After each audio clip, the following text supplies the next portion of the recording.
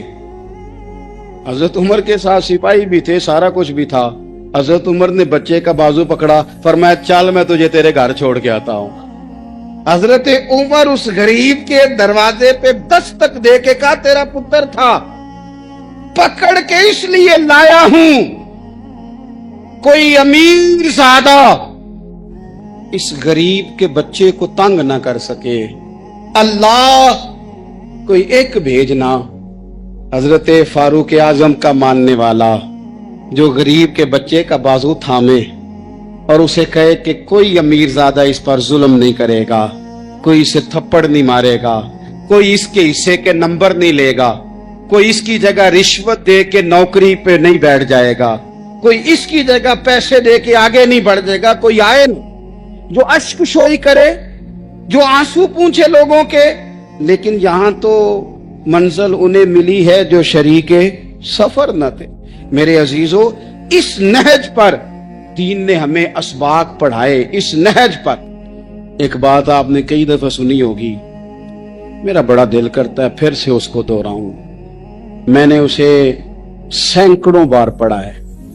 جب طبیعت پوری بے چین ہوتی ہے اور اپنی ذمہ داریوں کا احساس کرنے کو دل کرتا ہے نا، تو پھر خیال آتا ہے کہ ہم بھی پڑھیں ذرا ان چیزوں کو، بار بار پڑھتا ہوں تاکہ احساس ذمہ داری پیدا ہو۔ آپ کے غلام اسلم فرماتے ہیں رات کو میں اور جناب عمر نکلے تھے تو ایک مکان میں ہم نے دیکھا کہ ایک عورت نے نا، اس کے بچے بار بار شور کر رہے ہیں اور وہ کچھ پکا رہی ہے، آواز آ رہی ہے۔ تو حضرت عمر نے دروازے پہ دستک دی، کون ہے دروازے پہ؟ کہا میں ایک غلام ہوں۔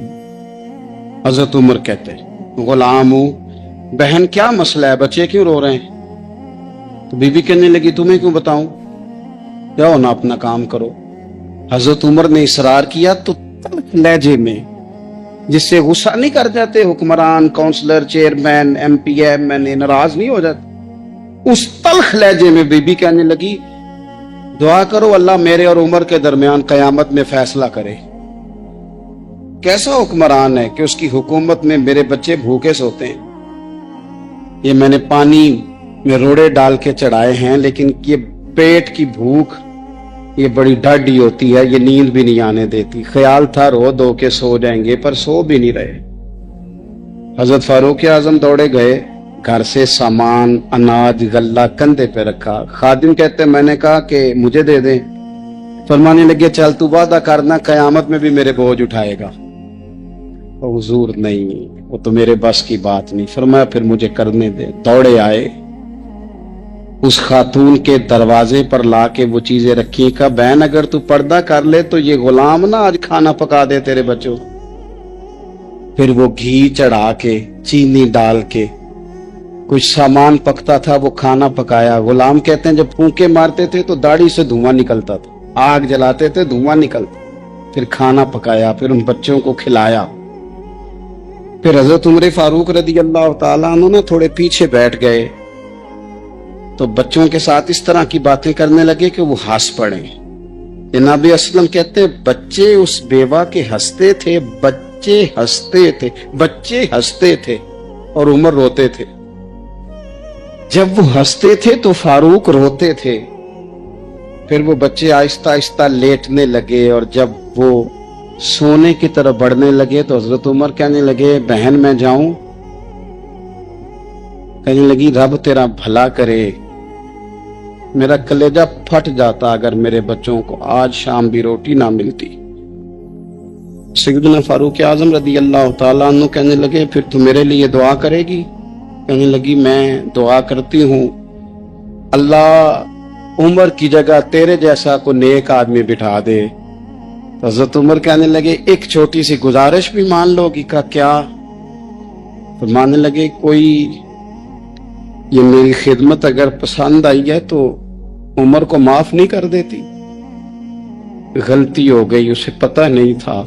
اپنے منہ سے کہنے لگے سیاںا بھی نہیں، باشعور بھی نہیں، اسے چاہیے تھا خلافت کی ذمہ داریاں نہ لیتا، لیکن حضرت صدیق نے کہا تو وہ مان گیا، لیکن بہن میں اسے جانتا ہوں، بزدل بڑا ہے، کمزور بڑا ہے، ضعیف بڑا ہے، اگر تو قیامت میں اس کی شکایت لگائے گی تو بڑا کمزور پڑ جائے گا، اس کے لیے مشکل ہو جائے گا۔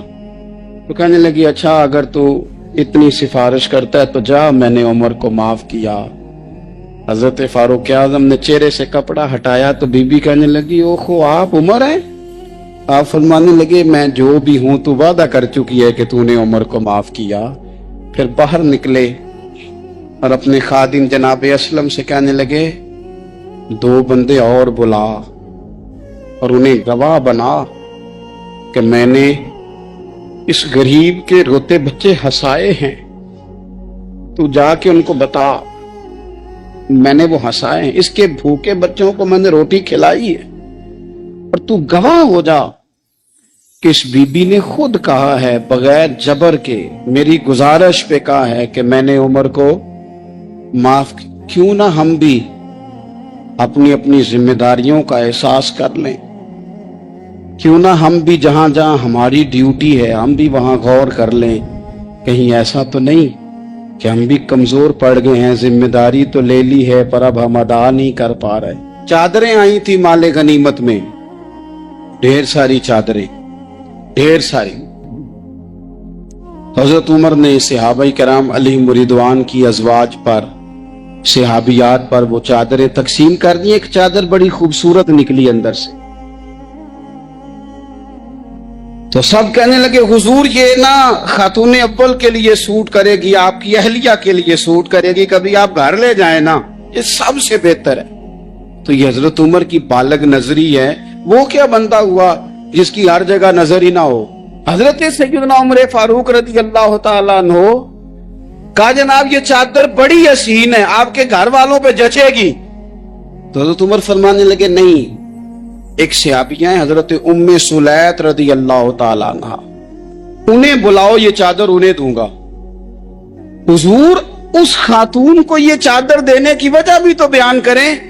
تو حضرت عمر فرمانے لگے جب احد میں ڈھیر سارے لوگ زخمی ہو گئے تھے اور بھگدڑ مچ گئی تھی اور حالات خراب ہو گئے تھے، تو فرمایا میں نے اپنی آنکھوں سے دیکھا کہ اس ایمرجنسی کی حالت میں بھی جناب ام سلیت مشکیزہ پکڑ پکڑ کے زخمیوں کو پانی پلا رہی تھی۔ اس خاتون کی خدمات ہیں امت کے لیے، اس نے ڈیوٹی کی ہے صحابہ کے لیے، لہذا اس عورت کا زیادہ حق بنتا ہے کہ اس کو یہ اعزاز دیا جائے۔ میرٹ کی بنیاد پر تقسیم ہوگی، رشتہ داری کی بنیاد پر، تعلق کی بنیاد پر نہیں ہوگی، اس کا حق زیادہ بنتا ہے، اس کا درجہ زیادہ بنتا ہے، خدمات زیادہ ہیں، اس نے اپنی ڈیوٹی زیادہ اچھے طریقے سے سر انجام دی ہے۔ جب تک چیزیں آپ وسعت قلبی نہیں لاتے اپنی طبیعت میں، جب تک آپ گنجائش زیادہ پیدا نہیں کرتے، اتنی دیر تک حالات اس طرح کے نہیں ہوتے۔ پھر ایک اور مصیبت بن گئی ہے، وہ مصیبت ہے لیول کی۔ یہ کام میرے لیول کا نہیں، جب آپ اپنے لیول سے نیچے اتریں گے، پروٹوکول سے ذرا نیچے اتریں گے اور چھوٹی چھوٹی باتوں پر خود توجہ دیں گے، چھوٹی چھوٹی چیزوں پر۔ حضرت عمر جمعہ پڑھا رہے تھے، ایک صحابی دیر سے آئے، اب یہ نماز کا پوچھنا، جمعے کا پوچھنا، مطلب حکمران صاحب تو اوپر لیول کے ہیں، وہ تو پوچھیں گے کہ جناب میرے ساتھ تو آپ قومی سطح کا بندہ بٹھائیں، یہ والی باتیں۔ لیکن چھوٹے چھوٹے سوراخ پیدا ہوتے ہیں، پھر بند ٹوٹتے ہیں، حالات بگڑتے ہیں۔ قوموں کا اخلاق چھوٹی چھوٹی جگہوں پہ پہلے بگڑتا ہے، چھوٹی چھوٹی جگہوں پہ۔ بچہ پہلے چھوٹی چوریاں کرتا ہے، خدا معاف فرمائے اگر اسے روکا نہ جائے، پھر وہ بڑی جگہوں پہ جا کے حالات خراب کرتا ہے۔ حضرت عمر فاروق ایک صحابی دیر سے جمعہ پڑھنے آئے تو حضرت عمر نے بعد میں بلا لیا، فرمایا تم اتنے سمجھدار آدمی ہو کہ اگر جمعے میں دیر سے آؤ گے تو باقی لوگوں کا کیا بنے گا؟ تو وہ صحابی آگے سے کہنے لگے مجھے پتا تھا آپ نے پوچھنا ہے، او میں تو کہیں کام میں مصروف تھا امیر المومنین، میں تو دوڑا آیا ہوں، میں تو غسل بھی نہیں کر سکا، وضو کر کے ہی مسجد میں آ گیا ہوں جمعہ پڑھنے۔